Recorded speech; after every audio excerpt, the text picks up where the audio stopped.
السلام عليكم ورحمة الله وبركاته. أشهد أن لا إله إلا الله وحده لا شريك له إقرارا به وتوحيدا، وأشهد أن محمدا عبده ورسوله أرسله الله بين يدي الساعة بشيرا ونذيرا، صلى الله وسلم وبارك عليه وعلى آله وأصحابه أولي العلم والهدى. يا أيها الذين آمنوا اتقوا الله حق تقاته ولا تموتن إلا وأنتم مسلمون.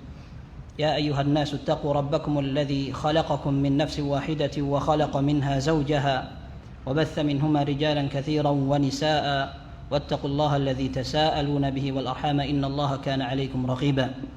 يا أيها الذين آمنوا اتقوا الله وقولوا قولا سديدا يصلح لكم أعمالكم ويغفر لكم ذنوبكم، ومن يطع الله ورسوله فقد فاز فوزا عظيما. فإن أصدق الحديث كتاب الله، وخير الهدي هدي محمد صلى الله عليه وسلم، وشر الأمور محدثاتها، فإن كل محدثة بدعة وكل بدعة ضلالة. أيها الإخوة, di antara nikmat yang Allah berikan kepada seseorang adalah dia bisa menyibukkan waktu untuk belajar, bisa menggunakan umurnya menjadikan sebagian aktivitasnya untuk mendalami agama. Dan ini merupakan taufik dari Allah Subhanahu wa taala.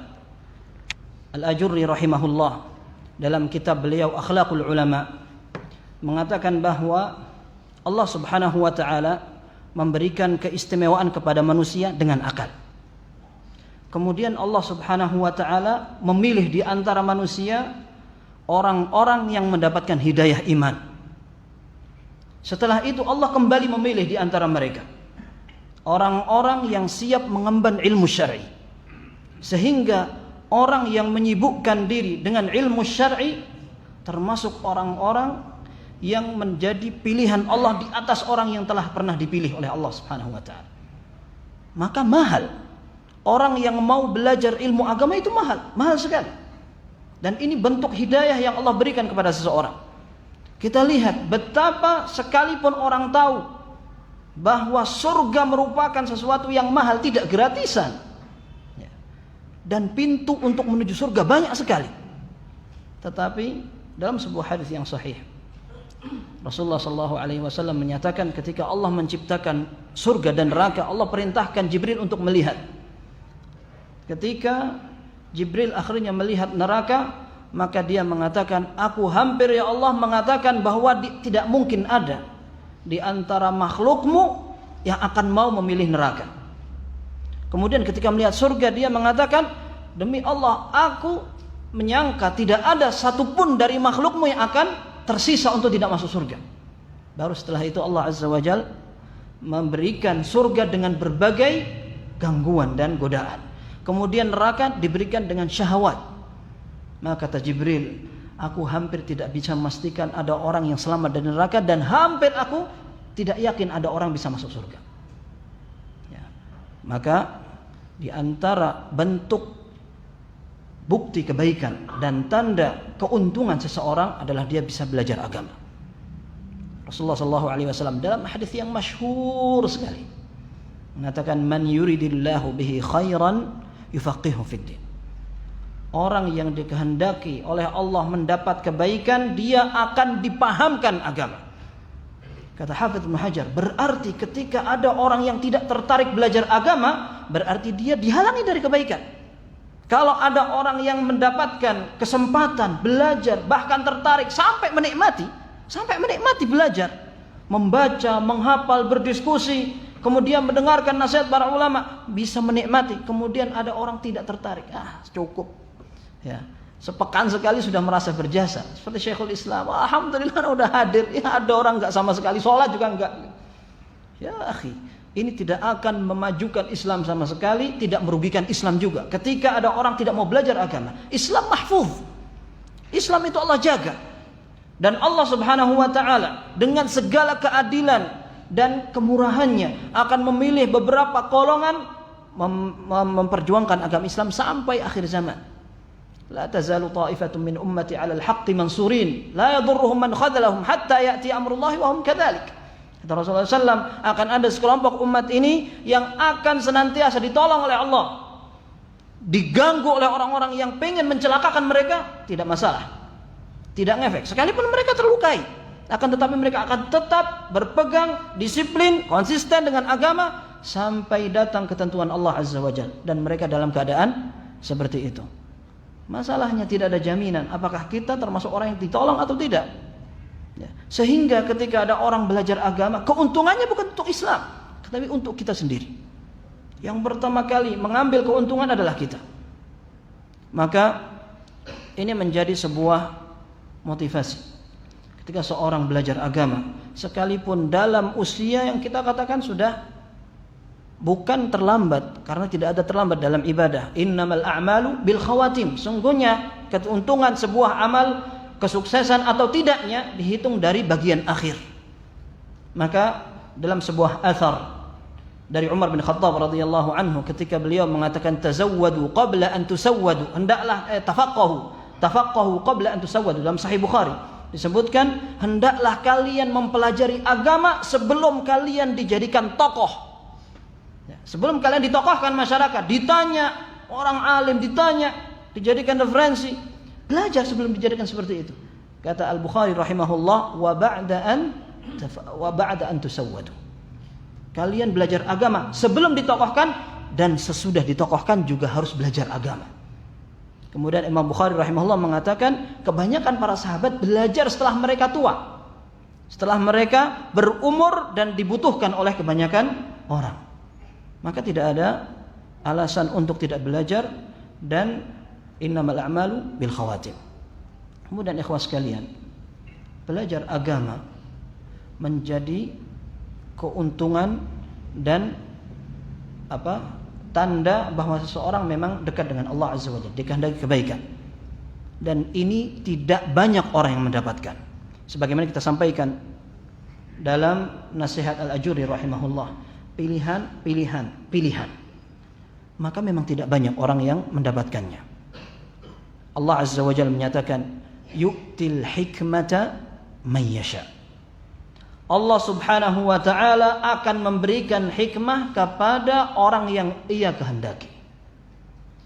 Ada pernyataan Imam Malik rahimahullah, disebutkan oleh Ibnu Katsir dalam tafsirnya, ketika menafsiri kata-kata hikmah, beliau katakan dengan kata-kata yang bagus sekali. Beliau katakan, wa innahu la yaqa'u fi qalbi annal hikmata hiyal fiqhu fid din wa amrun yuqdhifuhu Allah fi qalbil 'abdi min rahmatihi wa fadlih. Dan sungguhnya ada terbesit dalam hatiku bahwa makna hikmah yang terkandung dalam firman Allah dalam dalil yang banyak, yu'til hikmata man yasha wa laqad ataina luqmana al hikmata. Ya, hikmah yang dimaksudkan di dalam Al-Qur'an artinya adalah pemahaman agama. Dan itu merupakan sebuah perkara yang Allah berikan kepada seseorang dari bagian rahmat dan karunia-Nya. Wa ma yubayyinu dzalika, kata Imam Malik rahimahullah, engkau akan bisa membuktikan hal itu, annaka tajidu rajulan aqilan bi amri dunya dza nadharin fiha. Engkau mendapatkan sebagian orang ahli, profesional, betul-betul tahu seluk-beluk bagaimana cara mencari ma'isyah, kaya, berhasil merubah batu menjadi emas, masya Allah. Bagaimana caranya dia mendapatkan kekayaan? Ada orang seperti itu. Antum sampai, wah ini kayak gini udah nggak bisa ditiru, jual apa aja jadi, subhanallah. Ini kelebihan dari Allah Subhanahu wa ta'ala. Sebagian sahabat juga seperti itu. Ya, sebagian sahabat ada orang yang seandainya, kata Rasulullah SAW, seandainya qalabat turab wajada zahaban, atau kama qala sallam, seandainya orang ini membalikkan tanah, dia akan mendapatkan emas. Ya, karena pandai sekali berdagang. Akan tetapi kata Imam Malik rahimahullah, bukan seperti itu. Beliau katakan, engkau mendapatkan ada orang yang ahli dalam urusan dunia, wa tajidu akhar dha'ifan bi amri dunyahu. Engkau mendapatkan sebagian orang yang lain, dia lemah dalam urusan dunia. Aliman bi amri dinihi basiran bihi. Tapi engkau melihat orang itu alim dalam hal dunia, agama. Dalam agama dia tahu. Bahkan dia menjadi orang yang ahli dalam urusan agama. tajidu anna Allah yu'tiha iyyahu wa harramahu hadha. Engkau perhatikan, orang ini Allah lebihkan daripada orang yang tadi. Orang ini bisa dibikin paham, sementara orang tadi tidak. Siapa yang buat itu? Allah Azza wa Jalla. Dua-dua ini kalau seandainya dimanfaatkan bisa menjadi modal untuk menghadap Allah Azza wa Jalla. Bisa melakukan kebaikan sebaik-baiknya. Dalam hadis sahihain Rasulullah SAW menyatakan, la hasada illa fi ithnatain, rajulun atahu Allahu malan fasullita ala halakatihi fil haqq, wa rajulun atahu Allahu al-hikmata fahuwa yaqdi biha wa yu'allimuha. Tidak bisa, tidak boleh, tidak pantas hasad kepada semua orang kecuali dalam dua model manusia. Yang pertama, orang yang diberi harta, kemudian Allah berikan petunjuk kepadanya untuk menghabiskan hartanya di jalan Allah. Nah, ini luar biasa ya. Bahkan ketika ada orang yang bisa membangun masjid, membiayai pengajian, membiayai orang sekolah, mencetak buku, menyebarkan dakwah dengan hartanya, sekalipun dia barangkali tidak bisa melakukan kebanyakan tulabul ilm, apa yang dilakukan kebanyakan tulabul ilm. Ada seorang ustaz sampai mengatakan, Uthman hadhil ummah. Ya, ini bagaikan Utsman di zaman ini. Ya. Dan ini merupakan hal yang luar biasa. Rasulullah SAW menyebutkan, ni'mal malus salih lirrajulis salih. Harta yang baik kalau dimiliki oleh orang yang saleh. Bermanfaat, manfaat sekali. Bagaimana Rasulullah SAW ketika bahagia melihat Utsman radhiyallahu anhu, ketika kaum muslimin kesulitan, dalam kondisi butuh, Utsman bin Affan memberikan banyak harta di jalan Allah Subhanahu wa taala. Ma darra Utsman ba'da al-yawm. Kata Rasulullah SAW, tidak akan bisa sesuatu mencelakai Utsman setelah hari ini. Rasulullah bahagia sekali. Tapi sebenarnya bukan semata-mata karena kekayaan Utsman sehingga Utsman radhiyallahu anhu menjadi seorang yang istimewa. Akan tapi keimanannya juga. Banyak hadis yang menyebutkan keistimewaan Utsman radhiyallahu anhu, di antaranya beliau calon penghuni surga. Kemudian beliau menjadi orang yang malu sampai malaikat malu kepada Utsman. Kemudian beliau juga suami dari dua anak Rasulullah SAW. Kemudian diberikan isyarat oleh Rasulullah SAW bahwa ada khulafaur rasyidin ba'di. Beliau termasuk banyak keistimewaan. Akan tetapi bukan hanya sekedar kekayaan. Akan tetapi beliau ketika menjadi seorang figur yang saleh dan kuat, maka beliau bisa memanfaatkan kekayaannya untuk kebaikan. Dan yang kedua adalah orang yang diberikan ilmu oleh Allah, diberikan hikmah, kemudian dia menjadikan hikmah atau ilmu atau pemahaman agama sebagai modal untuk menjadikan hukum, pijakan, dan dia mengajarkannya. Dan memang betul, tidak ada orang yang bisa merasa hasad, merasa iri dengan orang yang menjadi pejabat dan dia menjadi orang yang bijak dalam memberikan kebijakan dan keputusan. Jarang orang seperti itu, jarang sekali. Terlebih seorang pejabat, seorang alim, orang kaya, kurang apa? Umar bin Abdul Aziz rahimahullah, beliau adalah seorang alim. Beliau tinggal di Madinah aslinya, hafal Al-Quran, belajar di majlis para ulama. Setelah itu beliau mau tidak mau harus ditunjuk sebagai pejabat, sebagai gubernur. Kemudian setelah itu ditarik menjadi penasehat sampai akhirnya beliau menjadi seorang khalifah. Ya. Dan sejarah mengatakan bahwa sejarah umat Islam dari sejak zaman bergulirnya Khulafaur Rasyidin sampai zaman ini, kaum muslimin sudah terbiasa dipimpin dengan para pemimpin yang memiliki kekurangan. Setelah bergulirnya Khulafaur Rasyidin, kecuali Umar bin Abdul Aziz, hanya 2 tahun memimpin, kemudian beliau bisa menebarkan keadilan setelah sebelumnya ada kezaliman. Kalau Khulafaur Rasyidin setelah dipimpin oleh Rasulullah SAW. Ya, akan tapi bukan tanpa tantangan. Akan tapi Umar bin Abdul Aziz sebelumnya terjadi banyak sengketa dan beliau kembalikan kezaliman kepada orang lain. Beliau pimpin dengan keadilan dan ilmunya. Ya, ini merupakan sesuatu istimewa yang jarang didapatkan. Orang kaya juga barangkali tidak puas dengan kekayaannya. Dia ingin menjadi pejabat. Pejabat juga barangkali belum puas sampai dia bisa mendapatkan kekayaan. Ada orang kaya, ada pejabat, ada alim juga. Seringkali orang memandang bahwa keuntungan itu hanya ada pada dunia, imma jabatan, imma kekayaan. Sehingga banyak di antara kaum muslimin disayangkan mereka barangkali kurang mendapatkan motivasi untuk belajar sebagaimana mereka mendapatkan motivasi untuk hidup. Padahal rezeki sudah Allah jamin. Sementara ilmu ini tidak ada yang menjamin. Kalau seandainya kita tidak akan belajar, maka kita orang pertama yang rugi. Untuk kita sendiri kita sebutkan.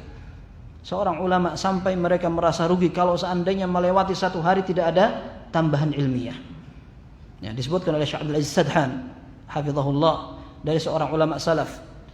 Mereka mengatakan, "Idza marra alayya yawmun wa lam azid fihi ilman, fala burika li fi dzalika al-yawm." Seandainya satu hari lewat dan aku tidak bertambah ilmuku, maka hari itu tidak ada keberkahannya. Mereka berusaha untuk menambah amal, menambah ilmu di setiap saat. Bahkan dinukil dari seorang ulama, "Ta'ala nu'minu sa'atan." Ayo kita beriman sejenak. Sebagian sahabat yang mengatakan, "Awalas Nabi mukminin, bukankah kita termasuk orang-orang beriman?" "Bala, walakin nadhkurullah azza wa jalla fayazdadu bihi imanuna." Iya, akan tetapi kita ingin mengingat, kemudian bersyukur, kemudian menambah ilmu tentang Allah subhanahu wa ta'ala, maka keimanan kita akan bertambah. Dan ini akan didapatkan dengan hidayah dari Allah subhanahu wa ta'ala. Sedangkan orang yang merasa ilmunya sudah cukup, dan ini ada di kalangan kaum muslimin, mereka merasa saya sudah belajar agama di sekolah saya, kenapa saya harus belajar lagi sekarang? Apa enggak cukup? Saya sudah sholat 5 waktu, kurang? Subhanallah, ya. Kalau seandainya pegawai negeri, ya, pegawai negeri atau pegawai perusahaan, dia sudah dapat gaji, harusnya dia pulang dapat keluarganya, ketemu keluarganya, istirahat. Tapi kadang mereka tertarik kalau ada tawaran untuk kerja lembur.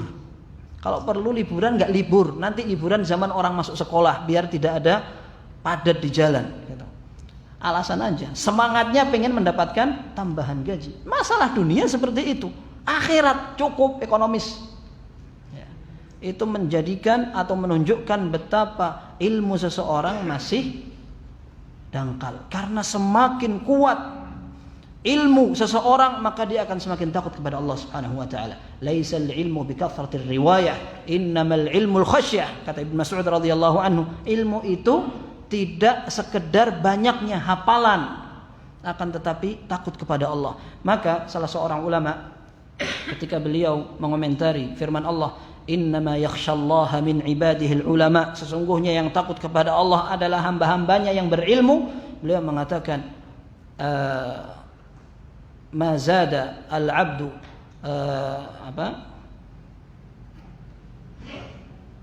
Yang jelas maknanya adalah semakin banyak ilmu seseorang, maka dia akan semakin bertakwa kepada Allah Subhanahu wa taala. Ya. Artinya orang yang akan bertakwa kepada Allah Subhanahu wa taala adalah orang yang mengenal Allah. Ya. Dan tidak mungkin orang beribadah kepada Allah tanpa ilmu. Hanya bermodalkan atifah, perasaan, atau modal semangat saja, hamasa, atau hanya ikut-ikutan. Agama kita dibangun di atas landasan dalil yang kuat. Sehingga ketika seseorang akan beribadah kepada Allah hanya dengan sesuatu yang tidak ada dasarnya, kita khawatir masuk dalam nasihat seorang ulama, "Ma zada sahibu bid'atin ijtihadan illa zdada 'anillahi bu'dan." Tidaklah seorang pelaku kebid'ahan semakin bersemangat dengan perbuatannya, melainkan dia akan semakin jauh dari Allah Subhanahu wa taala. Maka ada perkataan serupa dari seorang ulama salaf juga, "Wa innal iqtisada fi sunnatin wa khairin khairun min ijtihadin fi bid'atin wa syarrin." Seseorang bersikap ekonomis dalam sunnah lebih baik daripada seseorang bersungguh-sungguh akan tapi dalam kebid'ahan.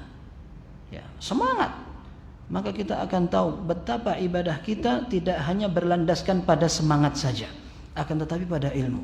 Dan seorang ketika mempelajari ilmu agama, berusaha mendalami ilmu agama, tidak harus dia berapi-api. Yang jelas yang didapatkan betul-betul ada dasarnya. Akan tetapi sebagian orang karena sudah terbiasa mencari pengajian dari orator, lebih semangat, yang bisa bikin nangis dan sebagainya. Nah, ini bukan menjadi kebiasaan para ulama dalam belajar. Dan mereka adalah orang-orang yang sabar ketika mereka belajar. Butuh kesabaran yang ekstra dalam menikmati sebuah ilmu. Seorang ulama, beliau cerita, aku pernah bermudzakarah ilmu fiqh. Ini disebutkan oleh Az-Zahabi dalam Syiar A'lamin Nubala. Ada 5 orang dari kalangan para ulama salaf. Beliau menceritakan, aku belajar bermudzakarah ilmu fiqh dari sejak sholat isya. Kita ngobrol, berdiskusi, dan kita tidak merasa, tidak sadar sampai tiba-tiba azan fajar, azan subuh. Ini yang disebut oleh para ulama namanya asyaghafu bil ilm. Betul-betul ketagihan, kecanduan. Sehingga ketika orang sudah merasa nikmat seperti ini, mereka tidak bosan. Akan tetapi mereka justru bisa menghabiskan umur mereka untuk belajar. Ya. Dan sebenarnya cara untuk sukses dalam belajar harus seperti itu. Sekalipun innamal ilmu bitta'allum wa innamal hilmu bittahallum. Ya, dalam Sahih Bukhari disebutkan, seorang belajar itu memang harus menjalani prosesnya. Orang ingin mendapatkan al-hilm, sikap tidak tergesa-gesa, tenang dan bijak, dia harus betul-betul belajar. Ya.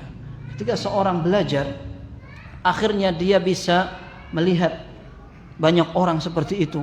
Kemudian dia semakin mantap, semakin semangat, kemudian semakin mendalami. Akhirnya dia bisa menikmati pada akhirnya. Imam Syafi'i rahimahullah mengatakan, la yatlubu hadzal ilma man talabahu bitamalluli wa ghina an-nafsi fayuflih. Ya, ilmu ini tidak akan berhasil dipelajari oleh orang yang gampang bosan, apalagi orang yang merasa tidak butuh. Walakin man talabahu bidhillatin nafs wa dhiqil aish wa khidmatil ilmi aflah. Kata Imam Syafi'i rahimahullah, orang yang akan beruntung dalam belajar adalah orang yang belajar siap untuk mengabdi kepada ilmu, kemudian siap untuk merendahkan diri ketika belajar. Dan memang serba keterbatasan. Orang yang memiliki banyak kecukupan biasanya belajar lebih susah, lebih berat tantangannya. Maka ini yang menjadi alasan Abu Hurairah radhiyallahu anhu. Yaqulun aktsara Abu Hurairah, kata Abu Hurairah radhiyallahu anhu, orang-orang mencela saya karena saya meriwayatkan hadis yang lebih banyak daripada para sahabat. Dan beliau marah. Beliau katakan, wa ilallahil mau'id, kita akan hitung-hitungan di depan Allah Subhanahu wa taala. Mereka nyela saya karena kok saya ini yang masuk Islam baru belakangan. Abu Hurairah radhiyallahu anhu menjadi sahabat Rasul sallallahu alaihi wasallam 4 tahun. Sekitar 4 tahun karena beliau belakangan masuk Islamnya. Akan tetapi para ulama menetapkan Abu Hurairah radhiyallahu anhu menjadi sahabat terbanyak yang meriwayatkan hadis Nabi sallallahu alaihi wasallam. Maka ketika beberapa orang mengkritik Abu Hurairah radhiyallahu anhu, beliau katakan, aktsar yaqulun an aktsar Abu Hurairah. Mereka bilang Abu Hurairah kebanyakan meriwayatkan hadis. Itu bukan pujian, akan tapi ini ada Abu Bakar, ada Umar, ada Utsman, ada Zaid bin Thabit, ada Ibnu Abbas, ada Ibnu Umar, ada banyak sahabat. Mereka tidak meriwayatkan, Abu Hurairah meriwayatkan. Ini dari mana? Itu. Maka Abu Hurairah mengatakan, inna ikhwanana minal muhajirin syagalahumus safqu bil aswaq. Sungguhnya saudara kita dari kalangan muhajirin, mereka sibuk berdagang. Wa ikhwanana minal ansar syaghalahumul amwal. Mereka sibuk untuk al-qiyamu ala amwalihim. Mereka sibuk untuk mengurusi ladang. Para ulama mengatakan al-amwal, harta, kalau seandainya disebutkan di zaman dulu maksudnya adalah tanah. Dan orang Ansar mereka adalah para petani. Mereka orang-orang yang ahli dalam bercocok tanam. Sementara orang muhajirin kebanyakan pedagang mereka. Maka Allah Subhanahu wa taala sebutkan dalam surat Quraisy, li ila fi Quraisy ila fihim rihlatasy syita'i was-shaif. Orang Quraisy, coba ingat-ingat itu. Kata Allah Subhanahu wa taala, ingat-ingat coba perdagangan kalian. Musim panas kalian pergi ke Syam karena Syam daerah dingin. Musim dingin kalian pergi ke Yaman karena daerah panas. Dan Allah Subhanahu wa taala jadikan kalian aman, kalian selamat, padahal mereka orang-orang selain bangsa Quraisy iri dengan orang Quraisy. Karena mereka bertanggung jawab di atas Ka'bah, kemudian sukunya suku yang mulia. Orang-orang Arab banyak yang tidak suka dengan orang Quraisy, tapi ketika kalian jalan untuk melakukan perdagangan, Allah Azza wa Jalla memberikan keselamatan kepada kalian. Nah, sehingga mereka menjadi orang yang terpandang dalam urusan dagang. Nah, kata Abu Hurairah radhiyallahu anhu, orang muhajirin sibuk dagang, orang ansar sibuk bertani. Wa innama akulu ala mil'i batni, sementara aku hanya makan cukup untuk mengganjal perut saja. Bahkan dalam sebuah riwayat yang sahih disebutkan Abu Hurairah pernah munting-munting, tidur sampai kelimpungan karena kelaparan. Yaqulun an-nabi junun wa laysa bi junun. Mereka bilang aku kesurupan. Aku enggak kesurupan, tapi lapar, kelaparan. Ya, tapi ternyata dengan seperti itu Abu Hurairah radhiyallahu anhu mendapatkan keistimewaan bisa belajar. Ya. Dan kebanyakan para sahabat bukan berarti mereka tidak belajar, mereka semangat. Akan tetapi tidak sehebat Abu Hurairah radhiyallahu anhu. Nah, ketika Abu Hurairah radhiyallahu anhu bertanya kepada Rasulullah sallallahu alaihi wasallam, "Ya Rasulullah, man as'adun nasi bi syafa'atika yaumal qiyamah?" Ya Rasul, siapa orang yang paling berbahagia dengan syafaatmu pada hari kiamat? Kata Rasulullah sallallahu, "Aku berharap tidak ada orang bertanya kepadaku sebelum engkau, karena aku melihat bagaimana semangatmu dalam belajar." Kemudian baru Rasulullah SAW mengatakan, "As'adun nasi bi syafa'ati yaumal qiyamah man qala la ilaha illallah khalisan min qalbihi." Orang yang paling berbahagia dengan syafaat kepada hari kiamat adalah orang yang mengatakan la ilaha illallah ikhlas karena Allah Subhanahu wa taala dalam hatinya. Ini menunjukkan belajar ketika seseorang dalam kondisi terbatas. Kita katakan fakir sekali, ya. Orang fakir juga susah, berat, ya. Dan sering dijadikan alasan. Ya. Wah, saya nggak cukup waktu untuk belajar, saya harus cari ma'isyah, itu kan wajib. Sementara belajar hukumnya sunnah. Yang penting saya cukup untuk beribadah kepada Allah Subhanahu wa taala. Alasannya saya harus mencari nafkah. Tapi itu memang betul-betul alasan yang bisa masuk akal. Ya. Tapi tidak tidak mutlak benar, karena orang yang kelebihan harta biasanya juga susah untuk belajar. Masalahnya adalah karena hidayah dari Allah Subhanahu wa taala. Orang mendapatkan kesempatan belajar, mendapatkan pilihan dari Allah Subhanahu wa taala, apalagi kalau dia bisa belajar dan bisa mendapatkan ma'isyah yang cukup. Ini yang ideal. Ya, jadi ketika akan mencari pengajian tidak perlu mencari donatur, ya, karena dia sudah bisa mendonasi sendiri. Ya, ada orang kaya, pinter, bertakwa, kemudian dia mujahid. Masya Allah, kita kira-kira bayangannya gimana? Ada orang kayak gitu, itu kelebihan dari Allah Subhanahu wa taala. Beberapa ulama seperti itu. Seperti Abdullah bin Mubarak rahimahullah. Beliau meninggal tahun 181 Hijriah. Seorang alim, ahli hadis, kaya. Beliau kalau mau naik haji, beliau kumpulkan orang-orang Maru. Beliau dinisbatkan kepada daerah Maru, Al-Marwazi, daerah Rusia kalau sekarang. Beliau tinggal di sana. Kalau akan melaksanakan ibadah haji disebutkan dalam Syiar A'lamin Nubala karya Az-Zahabi rahimahullah, Abdullah ibn Mubarak rahimahullah kumpulkan orang-orang kampungnya yang akan haji bersama dia. Beliau katakan, kumpulkan semua persiapan haji kalian. Uang dinar yang dikumpulkan untuk persiapan menunaikan ibadah haji kumpulkan semua, dikasih nama oleh Abdullah bin Mubarak. Kemudian dimasukkan ke dalam surah. Surah itu kantong. Kemudian setelah dimasukkan ke dalam kotak. Setelah itu Abdullah bin Mubarak yang membiayai kepentingan mereka datang ke Madinah, diberikan makanan, minuman, pakaian. Kemudian setelah ditanya, adakah hadiah khusus yang dipesan dari negara kalian? Oh iya, ini dibelikan sama Abdullah bin Mubarak. Rampung sampai Mekah. Begitu lagi. Sampai selesai dari sana, balik ke daerah Maru. Antum bayangkan dari Mekah ke Rusia. Ya, dari dulu nggak ada pesawat, jalan mereka sampai sana diadakan hafal, pesta setelah berhasil menunaikan ibadah haji. Setelah itu uang yang tadi dimasukkan ke dalam kotak dikeluarkan, dikembalikan semua ke orang-orang itu. Beliau ini adalah seorang alim, hafalannya kuat, mujahid, jawad. Kata Hafidz Ibnu Hajar rahimahullah, ketika beliau menyebutkan tentang biografi Abdullah bin Mubarak Al-Marwazi, beliau katakan alimun thiqatun thabtun jawadun mujahidun jumi'at fihi jami'u hisalil khair. Ya. Beliau ada seorang alim, hafalannya kuat, terpercaya, kemudian mujahid, dermawan, dan semua kebaikan dikumpulkan ke Abdullah bin Mubarak. Bahkan dalam riwayat Syiar Alamin Nubala disebutkan ada beberapa orang bilang, ayo sekarang kita ngobrol. Semua sifat yang baik kita sebutkan. Pemurah, senyum, orang yang perhatian, dan semua yang mereka sebutkan ada pada Abdullah bin Mubarak. Kita bayangkan kalau ada orang yang seperti itu cukup enak sekali. Ya. Dan Abdullah bin Mubarak bukan berarti orang yang tidak perhatian pada akhirat karena sibuk dengan dunia, tidak. Beliau bahkan punya kitab namanya Az-Zuhd. Kitab Az-Zuhd Ibnu Mubarak terkenal. Ya. Ada 100 bab, sekitar 100 bab di situ. Beliau susun hadis-hadis tentang anjuran untuk zuhud terhadap dunia. Dan beliau pernah dikritik orang.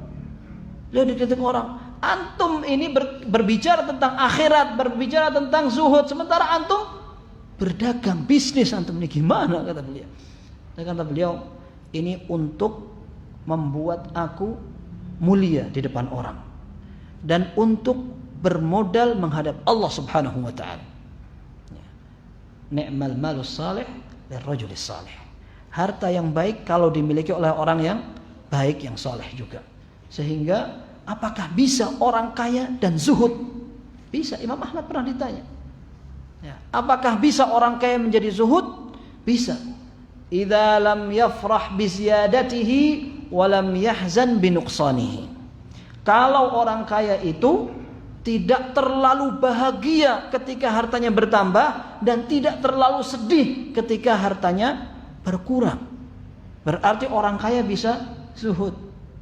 Yang fakir belum tentu zuhud. Ya. Jadi yang paling memprihatinkan, tidak kaya tidak alim. Ya. Sementara banyak orang yang milih salah satu. Ya. Dan dua-duanya ini merupakan keistimewaan. Ya. Kalau ada orang kaya, Allah Azza wa Jalla mengatakan Allah bimbing dia. Dalam hadis yang sahih tadi dikatakan rajulun atahu Allahu malan fasullita ala halakatihi fil haqq. Orang kaya tapi Allah kasih bimbingan untuk menggunakan kekayaannya dalam kebaikan. Maka ini adalah hal yang istimewa. Ya.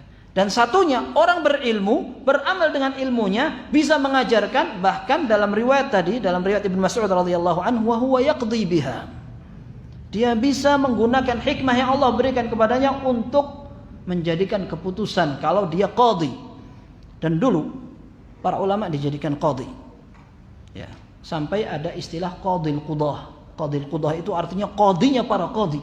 Ketika seorang betul-betul memiliki ilmu yang sangat besar. Sebagian ulama tidak mau dengan sebutan itu. Qadhil qudah itu adalah pujian yang sangat berlebihan, karena keputusan itu dengan Allah Subhanahu wa taala. Kita hanya menjalankan syariat. Ya. Termasuk di antaranya Hafidz Ibnu Hajar rahimahullah. Beliau sampai diberikan gelar Qadhil Qudah. Ya. Dulu para ulama mereka diminta bahkan dipaksa untuk menjadi qadhi. Dan disebutkan oleh para ulama, qadhi itu merupakan jabatan yang sangat terpandang. Karena biasanya orang tidak akan dijadikan qadhi kecuali karena ilmunya banyak. Ya. Dan ini menjadi ciri khas para ulama pada saat mereka tidak bisa dipengaruhi dengan harta, bahkan tidak bisa dipengaruhi dengan para penguasa. Salah satu yang dikisahkan oleh Imam Malik rahimahullah, dikisahkan tentang Imam Malik ketika beliau diminta untuk ngajar anak-anak sultan di rumahnya, di istananya, minta waktu agar Imam Malik datang ke istana untuk mengajari anak-anaknya.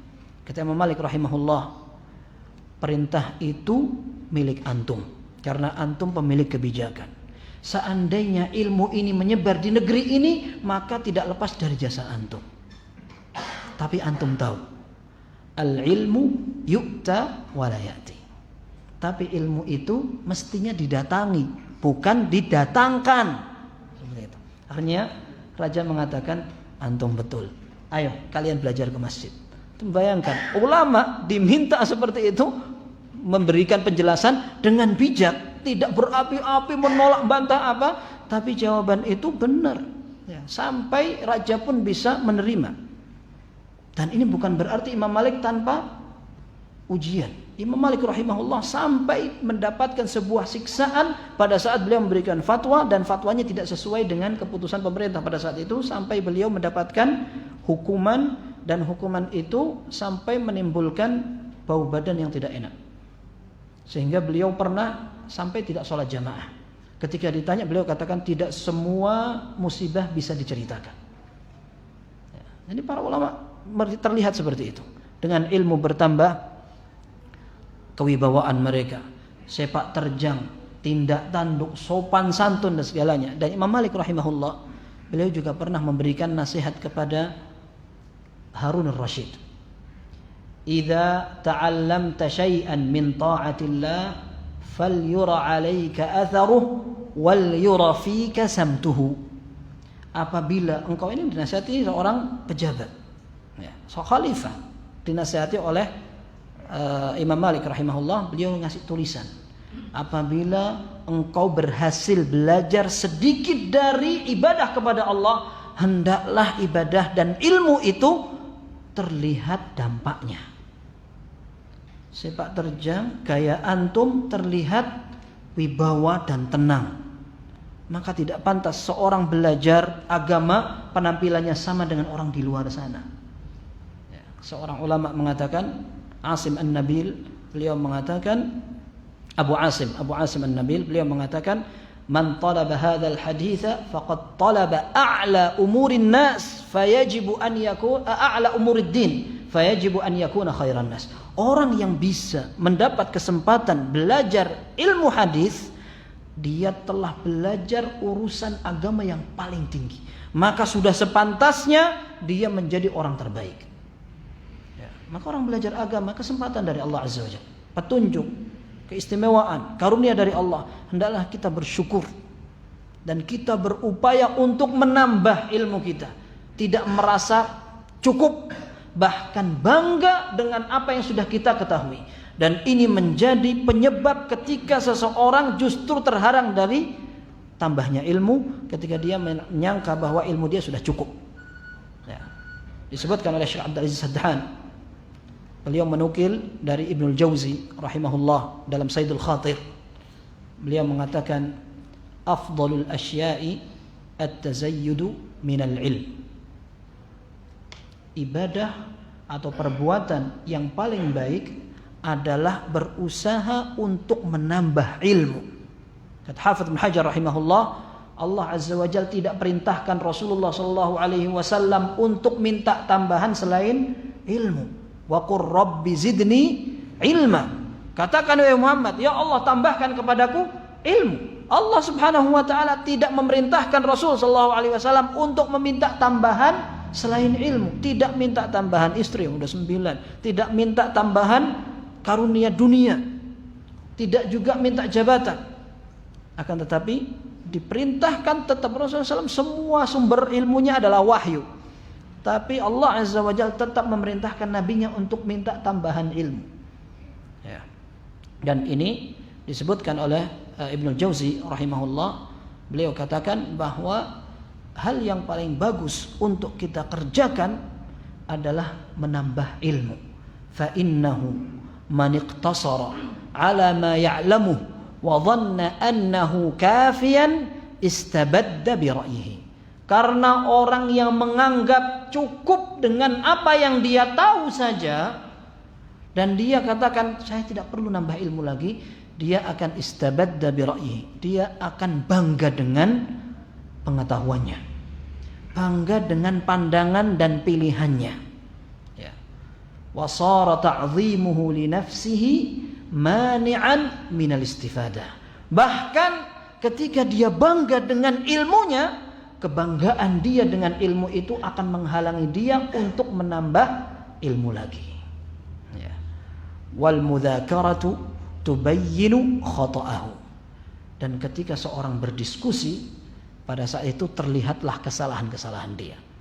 Selama ini saya merasa ini benar. Oh, ternyata kok ada pendapat lain. Ya. Antum bayangkan coba, para penuntut ilmu yang pemula, biasanya mereka akan diuji oleh Allah dengan fanatik. Fanatik dengan gurunya. Ketika melihat sholat orang berbeda, sesat ini. Ya, subhanallah.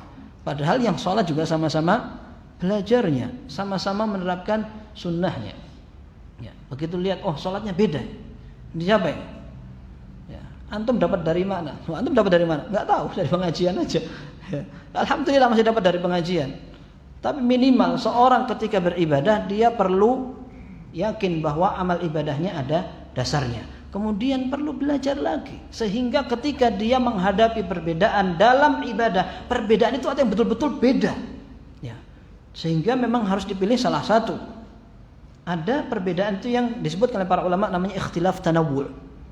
Ikhtilaf tanawwu' itu artinya perbedaan yang bisa saling melengkapi. Dan tidak setiap perbedaan ikhtilaf tanawwu'. Ya. Orang salah kaprah juga bisa dalam hal ini. Mereka mengatakan antum lihat taman. Ya. Alangkah indah ketika bisa dilengkapi dengan bunga yang warnanya merah, ada yang kuning, ada yang putih. Seandainya semuanya hijau kayak rumput, mati itu taman. Mereka bilang begitu. Iya, tapi tidak semua bisa dibuat ilustrasi seperti itu. Ini kita sebutkan karena perbedaannya ikhtilaf tanawwu' ya. Perbedaan yang bisa saling melengkapi.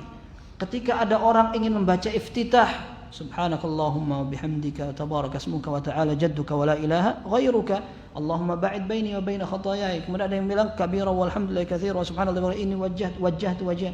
Bagus semua, tidak ada masalah. Pilih ini satu saat, pilih ini satu saat. Ya.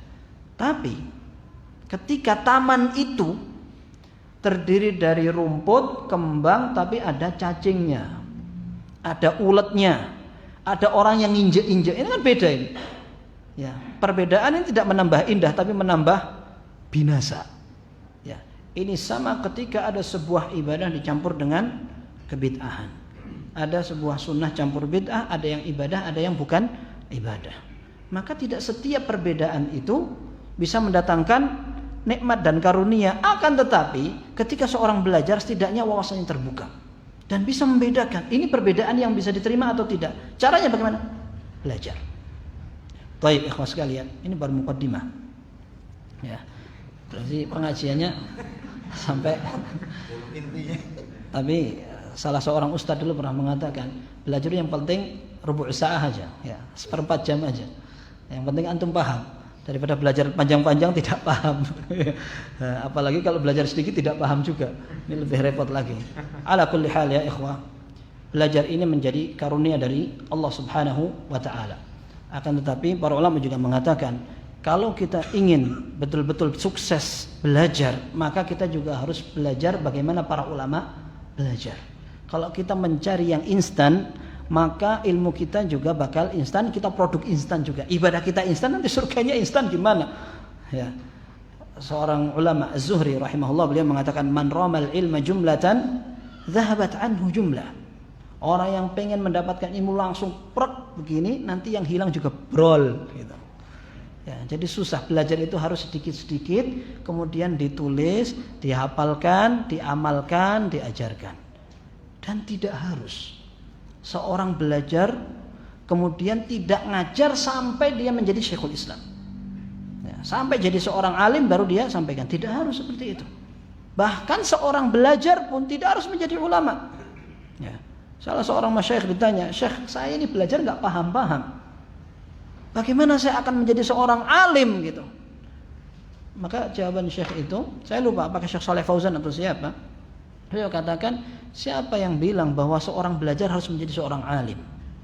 Ya, belajar itu agar kita bisa menghilangkan jahil, bisa menghilangkan ketidaktahuan.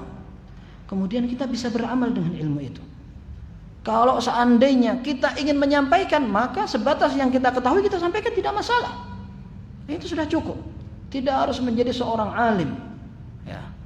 Dan ada sebuah pernyataan dari seorang ulama salaf namanya Sa'id bin Jubair rahimahullah. Beliau katakan, "Idza kana al-mar'u la ya'muru bil ma'ruf wa la yanha 'anil munkar hatta la yakuna fihi syai' ma amara ahadun bi ma'rufin wala naha an munkar." Seandainya seseorang tidak boleh beramar ma'ruf nahi munkar sampai tidak punya dosa sama sekali, tidak punya cacat, tidak punya kekurangan sama sekali, maka tidak bakal ada yang beramar ma'ruf nahi munkar. Tidak masalah, seorang punya kekurangan, bahkan bisa jadi seorang terjerumus ke dalam sebuah dosa. Dia bukan dilarang untuk melarang dari perbuatan dosa karena dia masih melakukan, tidak. Dia tetap dianjurkan untuk melarang orang sambil berusaha memperbaiki diri sendiri. Karena orang yang betul-betul bersih itu tidak ada. Maka kata Imam Malik rahimahullah, ketika beliau menukil perkataan Sa'id bin Jubair, sadaqa rahimahullah, beliau katakan betul itu. Pernyataan Sa'id bin Jubair betul. Waman alladhi la yakunu fi syai'. Siapa orang yang betul-betul bisa bersih? Ya. Maka ketika orang memberikan nasihat, bukan berarti dia sudah bersih. Ketika seorang mengingatkan, bukan berarti dia sudah tidak lupa. Akan tetapi di sini ada anjuran memang untuk bertawasi bil haq wa tawasau bis sabr. Untuk saling menasihati tentang kebenaran dan kesabaran. Maka ikhwah sekalian, belajar ini juga merupakan jalan yang berat kalau memang kita betul-betul ingin menggapai hasil yang maksimal. Illa man yassarahullah, kecuali yang Allah Azza wa Jalla berikan kemudahan, dan Allah Azza wa Jalla akan berikan petunjuk bagi orang-orang yang serius. Walladzina ihtadaw zadahum huda. Orang-orang yang berusaha mencari jalan petunjuk, kita akan tambahkan petunjuk untuk mereka. Ya, orang yang betul-betul bersemangat, konsentrasi untuk beribadah kepada Allah, Allah Azza wa Jalla akan berikan mereka kekuatan. Ya, maka dalam sebuah hadis yang dinilai hasan atau sahih diriwayatkan oleh Imam At-Tirmidzi, Rasulullah sallallahu alaihi wasallam menyatakan, "Man khafa adlaj wa man adlaja balaghal manzil. Ala inna sil'atallahi ghaliyah, ala inna sil'atallahi al-jannah." Orang yang takut tidak akan berhasil sampai pada tempat tujuan, maka dia perlu bersungguh-sungguh nambah jatah perjalanannya. Adlaj artinya jalan di malam hari. Memang ada sunnahnya. Rasulullah SAW mengatakan barang siapa yang safar, kalau dia bisa melakukan perjalanan malam hari, jalan malam hari. Karena fa innal arda tutwa bil lail.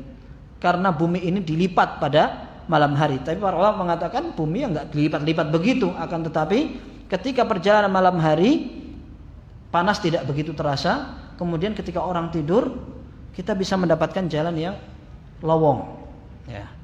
Maka kata Rasulullah SAW dalam hadis yang sahih, barang siapa yang takut tidak bisa sampai ke tempat tujuan, maka dia perlu menambah semangatnya untuk berjalan.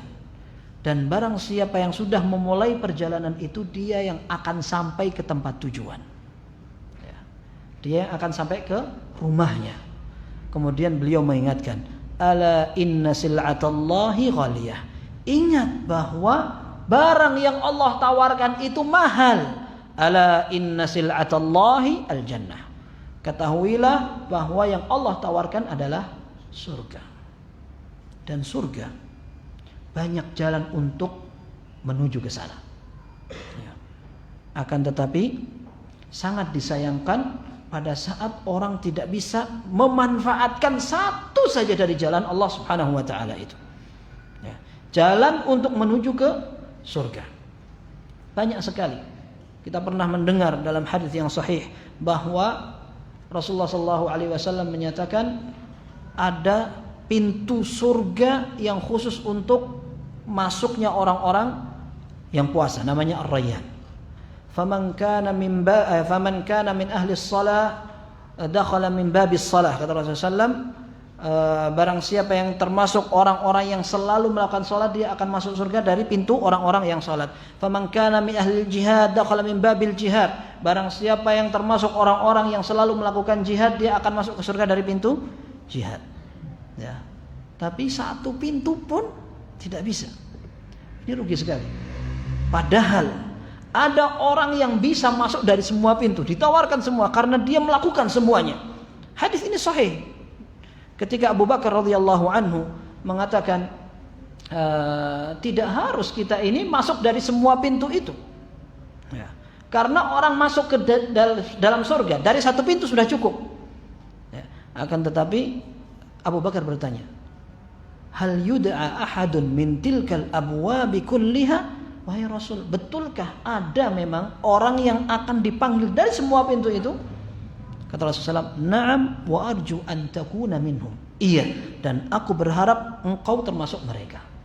Dipanggil dari semua pintu surga. Masya Allah. Ya. Masuk surga itu mau ditempatkan di mana saja sudah beruntung. Dan itu sudah sukses. Allah Subhanahu wa taala mengatakan, faman zuhziha 'anil nar wa udkhilal jannata faqad faz. Barang siapa yang sudah diselamatkan Allah dari api neraka sampai masuk surga, dia sudah beruntung, sudah sukses, dia sudah menang, sudah masuk surga. Mau di mana tempatnya? Mudah-mudahan kita nggak usah mampir ke neraka. Ya, tapi ada orang yang sampai masuk ke neraka, mampir sampai mendapatkan gelar al-jahannamiyun. Ya, mantan penduduk neraka. Mereka malu dengan orang-orang yang telah mendahului mereka. Dan dalam hadis yang sahih dikatakan bahwa orang-orang penduduk surga mengatakan mereka adalah orang-orang yang masuk ke surga dengan rahmat Allah Subhanahu wa taala, walam ya'mal khairan qattu. Mereka tidak pernah beramal sedikit pun, tapi mereka masih punya tauhid. Dan Allah Azza wa Jalla menghendaki dengan kebijaksanaan dan keadilannya mereka masuk ke neraka dulu. Kata Rasulullah SAW, inni la a'lamu akhira rajulin dukhulan ilal jannah wa akhir rajulin khurujan minan nar. Kata Rasulullah SAW, aku tahu orang terakhir keluar dari neraka dan terakhir masuk surga. Yukhayyalu qila lahu udkhilil jannah. Allah Azza wa Jalla akan mengatakan kepada dia, masuklah surga. Kemudian orang itu dibuat seolah-olah surga sudah penuh.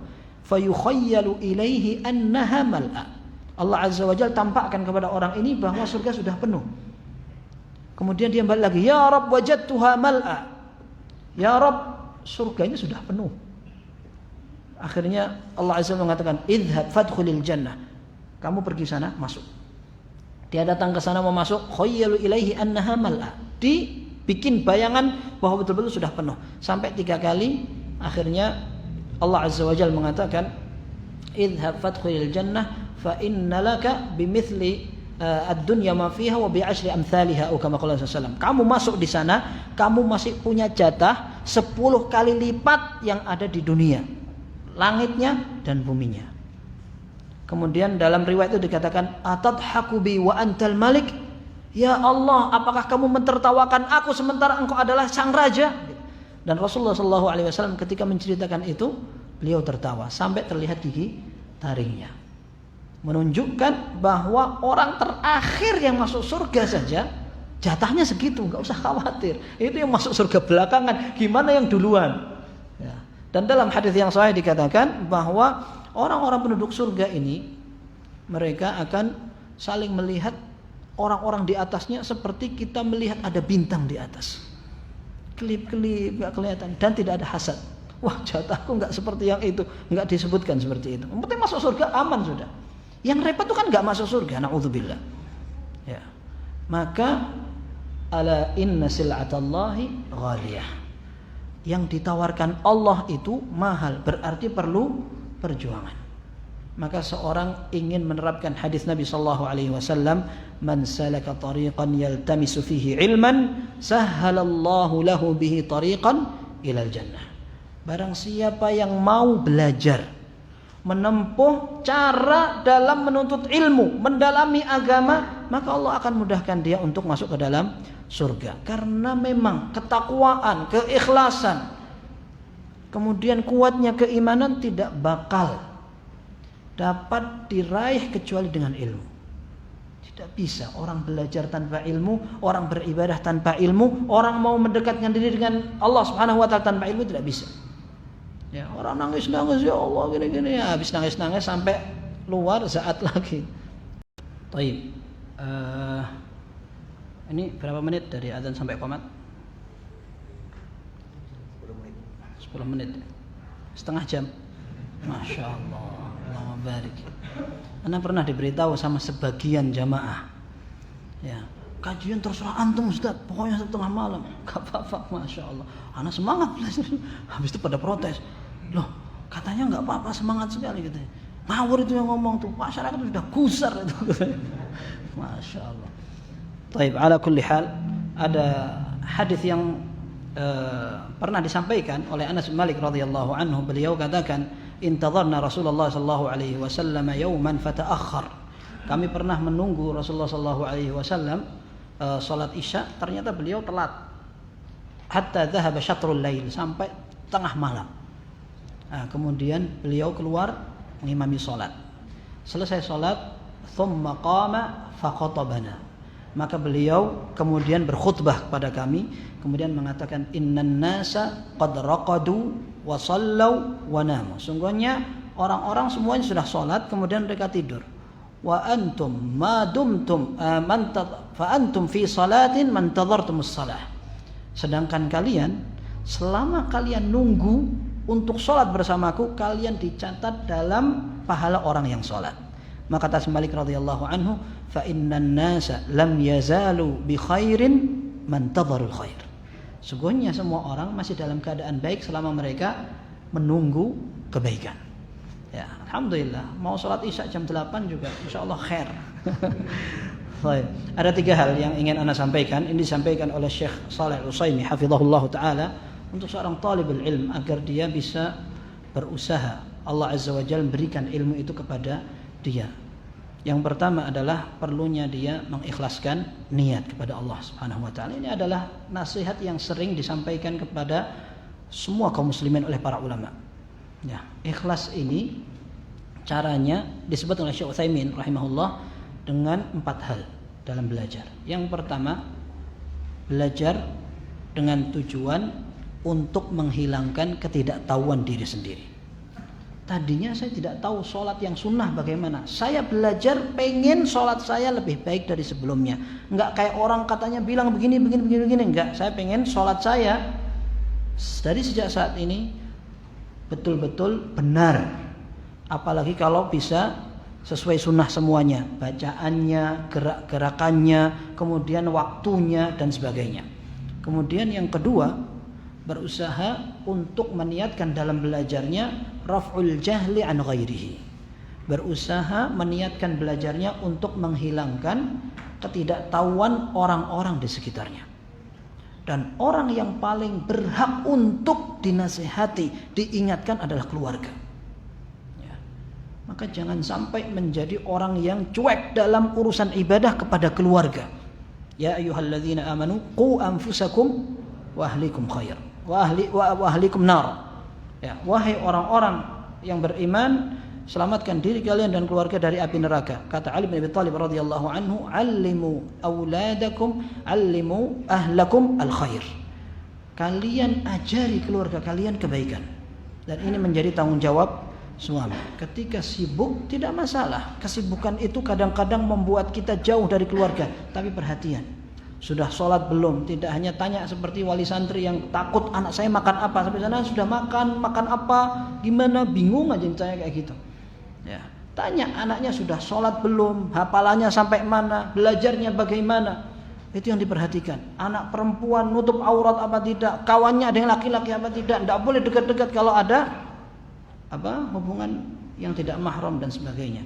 Nah, jadi ketika seorang belajar seperti ini tujuannya untuk menghilangkan ketidaktahuan dari diri sendiri, kemudian ketidaktahuan dari orang lain.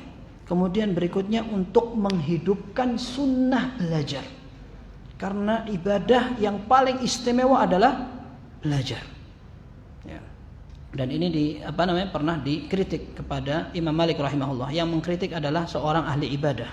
Antum melupakan diri antum sendiri, terlalu sibuk mengajarkan orang hadis, akhirnya antum lupa ibadah sendiri. Kata Imam Malik rahimahullah, innallaha qasamal a'mala kama qasama al-arzaq. Allah Azza wa Jalla membagi amal untuk hambanya sebagaimana Allah membagi rizki. Farubba amalin, farubba rajulin futiha lahu fis salah wa lam yuftah lahu fis sawm, wa akhar futiha lahu fis sawm wa lam yuftah lahu fis sadaqah, wa akhar futiha lahu fis sadaqah wa lam yuftah lahu fil jihad. Ada orang bisa sholat sunnah yang banyak tapi tidak bisa puasa. Ada yang bisa puasa tidak bisa sedekah. Ada yang bisa sedekah tidak bisa berjihad. Wa ma adhunnu annama alaihi biduni ma anta alaihi. Dan aku tidak menyangka bahwa yang aku kerjakan sekarang lebih rendah dari yang kamu kerjakan. Ini jawaban bijak. Jawaban sabar. Padahal mestinya orang belajar sampai ngajar jauh lebih istimewa daripada orang beribadah untuk dirinya sendiri. Wa fadlul alimi 'alal 'abidi ka fadlil qamari 'ala sa'iri al-kawakib. Kata Rasulullah SAW, keistimewaan seorang alim daripada seorang ahli ibadah seperti bulan dibanding bintang. Nah, tapi ini jawaban yang bijaksana dari seorang Imam Malik rahimahullah. Beliau mengatakan, wa arju an yakuna kilana 'ala khair. Dan aku berharap masing-masing dari kita berada dalam kebaikan. Tapi ini ada pelajaran penting juga, bahwa seorang alim terkadang tidak selamat dari celaan dan kritikan. Yang lebih parah dari itu, yang kritik orang lebih rendah. Gitu. Nah, kalau antum jalan, kemudian dikritik sama orang gila, kan gendeng kan, gitu. Kalau antum ladeni, antum kan jadi gendeng juga, ya kan? Nah, maka tidak setiap kritikan antum layani. Ya. Bahkan terkadang sebuah pertanyaan, kalau seandainya memicu permasalahan, maka antum diamkan. Al-A'mash rahimahullah, seorang ahli hadis, Sulaiman bin Mihran Al-Kahili Al-Kufi, beliau mengatakan as-sukutu jawab. Terkadang diam itu merupakan sebuah jawaban yang tepat. Ala kulli hal, seorang ketika ikhlas dalam belajar, tujuannya adalah untuk menghidupkan sunnah dalam belajar dan perintah Rasul sallallahu alaihi wasallam. Kemudian yang keempat, dia berusaha untuk melaksanakan perintah Islam. Ya. Jadi tujuannya untuk melaksanakan. Terserah nanti saya jadi alim apa enggak, yang penting saya belajar. Ya. Oh itu masya Allah orangnya dengar langsung hafal, itu mau hibah dari Allah. Itu kelebihan dari Allah. Tapi tidak mesti itu bentuk taufik. Tidak mesti orang seperti itu beruntung. Kelebihan Allah kasih, akan tapi tidak semua orang yang diberikan kelebihan kemudian mereka sadar dan memanfaatkan kelebihannya. Ya, Syekh Abdul Salam Asywair mengatakan, saya punya kawan, dia bisa mengulangi khutbah plek dari awal sampai akhir, hafalannya kuat. Ya. Ini kawan sekolah beliau waktu di SMA. Kalau nggak salah beliau cerita seperti itu. Subhanallah, khutbah dia dengarkan, habis itu diulang seperti disampaikan. Tapi subhanallah, insyaqal bid dunya. Orang itu akhirnya sibuk dengan urusan dunia, akhirnya hafalannya tidak bermanfaat, sia-sia. Nah, seperti ini kan mubadzir, ya. Mubadzir. Tapi hukum asalnya bukan masalah kita akan meraup ilmu sebanyak-banyaknya, akan tapi bagaimana kita bisa sedekat-dekatnya kepada Allah Subhanahu wa taala. Innamal ilmu khasyatullah. Hakikat ilmu adalah rasa takut kepada Allah. Ini yang pertama, poin pertama. Poin yang kedua, orang agar bisa menguasai ilmu adalah berusaha untuk menjernihkan hati. Ya, untuk membersihkan hatinya dari segala kotoran. Karena ilmu itu adalah petunjuk dari Allah. Seorang ingin ilmunya jernih, bermanfaat, maka dia harus siapkan hatinya agar bersih. Bukan berarti saya masih kotor, berarti saya tidak hadir di majelis ilmu sekarang. Tidak seperti itu. Justru dia berupaya dengan menghadiri majelis ilmu agar hatinya bersih. Mendapatkan komunitas yang soleh sehingga dia menjadi soleh. Ya, maka Syekh Shalih Al-Utsaimin mengatakan ilmu itu bagaikan sebuah pelita di kaca, ya. Petromak gitu ya. Petromak itu lampu yang tahu zaman Petromak berarti sudah tua. Ya. Saya dulu waktu masih kecil, Petromak itu sampai dijadikan alat untuk jemur pakaian karena sering hujan kayak sehari-hari sekarang ini. Ya, akhirnya ada kerangkeng kurungan ayam itu, tengahnya dikasih petromak, kemudian bajunya digantung di situ. Masya Allah, zaman itu ketika saya masih kecil, sebelum balik. Ya. Tapi syahidnya petromak itu kalau kacanya bening maka cahayanya bisa sempurna. Akan tapi jika seandainya kotor, maka akan kelihatan di sana belentong-belentong. Karena kotor kacanya, cahayanya sempurna, tapi tempatnya yang tidak bersih. Sebagaimana air putih dimasukkan ke dalam wadah yang kotor. Wadahnya kalau seandainya bersih, airnya kelihatan jernih. Tapi ketika air putih mahal juga, tapi ada nodanya, ada bekas tintanya, tercemar itu. Maka ada sebuah nasihat dari seorang ulama namanya Sahal bin Abdullah At-Tasturi rahimahullah, haramun ala qalbin an yadkhulahu an-nur atau an yadkhulahu al-ilm wa fihi syai'un mimma yakrahuhu Allah. Haram hukumnya ada hati yang masih ada sesuatu maksiat atau kotoran yang dibenci oleh Allah akan dimasuki ilmu yang jernih. Maka kita harus berusaha untuk membersihkan diri, dan itu bukan berarti kita semua sudah sukses kemudian baru ngajak-ngajak, tidak. Kita semua memiliki kondisi yang sama. Ya, kita berusaha untuk saling mengingatkan, menasihati agar kita bisa sama-sama bertolong menolong dalam mendekatkan diri kepada Allah Subhanahu wa taala. Yang ketiga, perlu belajar dari para ulama, memiliki himmah atau tekad yang kuat dalam belajar. Kalau tidak punya tekad tuh tidak bisa. Antum coba lihat pekerja itu, kenapa harus bisa lembur, pekerjaan capek, badannya tetap berangkat. Itu subhanallah ya, orang-orang pegawai perusahaan itu kadang-kadang shift mereka itu jam 1 itu, 1 malam. Ya bisa bangun itu berangkat sebelum jam 1. Karena tahu pekerjaan saya ini ada konsekuensinya, ada hak kewajibannya, dan ada yang menguntungkan. Ya, jadi tekadnya bisa membuat dia bangun malam, kerja profesional, tengah malam. Itu belum tambah lemburnya, kadang sampai 24 jam kerja. Istirahat sebentar-sebentar aja, bisa kerja lagi, subhanallah. Ya, itu karena tekadnya yang tinggi. Apalagi kalau punya target, bayar hutang, bikin rumah, mau nikah atau mau apa, biasanya dia semakin kuat. Ya, maka ibadah kalau seandainya kita punya target, biasanya lebih semangat. Ya, saya tidak ingin ketinggalan takbiratul ihram imam minimal 1 pekan dari sekarang. Beda dengan orang ya nanti kalau udah qomat berangkat. Kan banyak yang kayak gitu. Azan baru azan, qomat baru qomat. Jumatan sering ketinggalan dan dapat endok aja enggak. Ya. Ada yang dapat onta, ada dapat sapi, ada kabshan akron ya, kambing bertanduk. Ada yang cuma dapat dajaj ya. Itu ayam, telur pun pecah sudah enggak dapat. Ya. Ini sholat Jumatnya bagaimana? Gara-gara pekerjaan. Nah, ala kulli hal, tekad para ulama ini akan membuat seorang bisa meraih ilmu yang dia harapkan.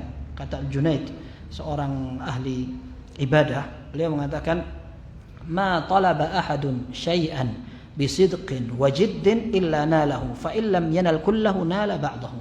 Tidak ada orang yang bersungguh-sungguh dalam menggapai satu tujuan kecuali dia akan dimudahkan untuk mendapatkannya.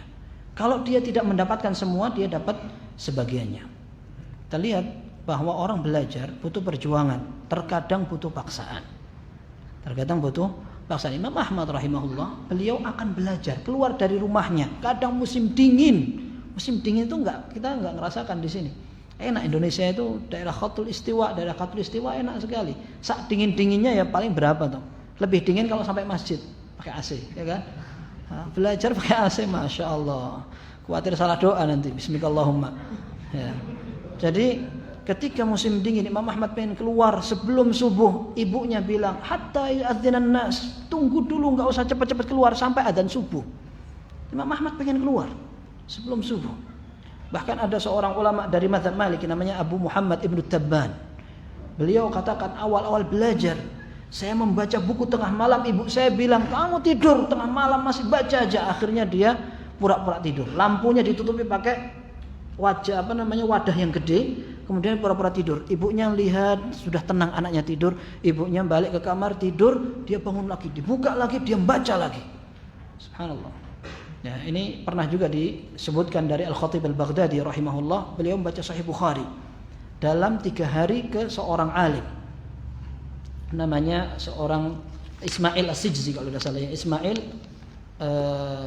Al-Hayri. Ismail Al-Hayri.